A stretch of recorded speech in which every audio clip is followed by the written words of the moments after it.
Good evening, Ron. Thank Hi. you very much for all three for seminars. Wonderful, thank you.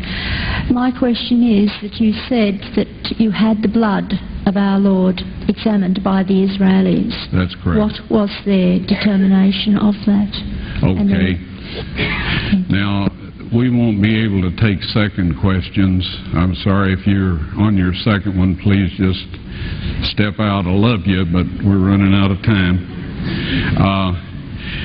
Real quickly, okay. Dried blood is dead blood. Everybody knows that, all right? They can test the blood of the pharaohs, the mummies of the pharaohs, all right? There's certain things they can do.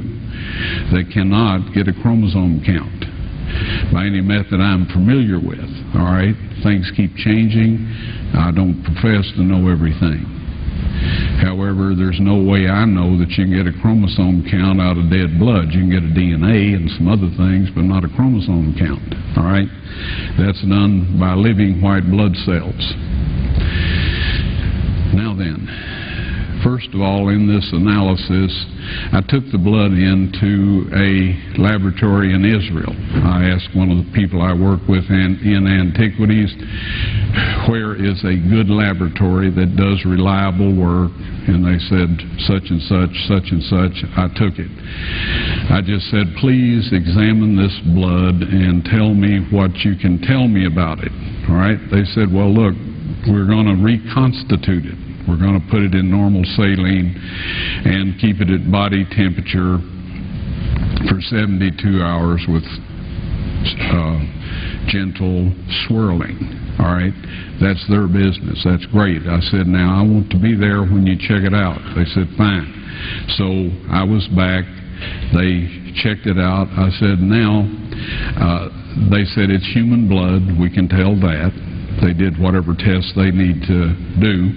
And then I said, take some of the white blood cells and put them in a growth medium and keep them at body temperature for 48 hours. And they said, well, that'll do no good because it's dead blood. I said, would you please do that for me? And they said, okay, we'll do it. So anyway, I said, I want to be there when you take it out and examine it. So I was back there. They took it out, examined it under a microscope, and the one technician called the other one over there, and then they called the boss over there, and they were talking Hebrew a mile a minute there for a little bit, and they looked at me and they said, Mr. Wyatt, this human blood only has 24 chromosomes in it. Everybody else has 46. You see, 23 from your mother, 23 from your father, 22 autosomes from your mother, 22 autosomes from your father. You get an X from your mother, you may get an X or a Y from your father, all right?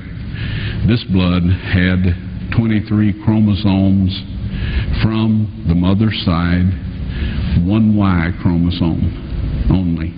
You see, the child could not have developed if they hadn't had the autosomes from the mother. So all of his physical characteristics were determined by his mother's side of the family, her autosomes. His maleness was determined by this one Y that came from a source, not a human male. Then they said, this blood is alive. And then they said, whose blood is this?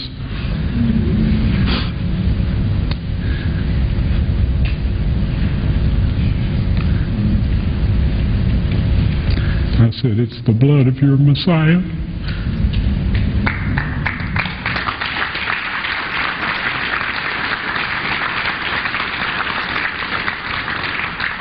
And I assure you those men's lives have changed.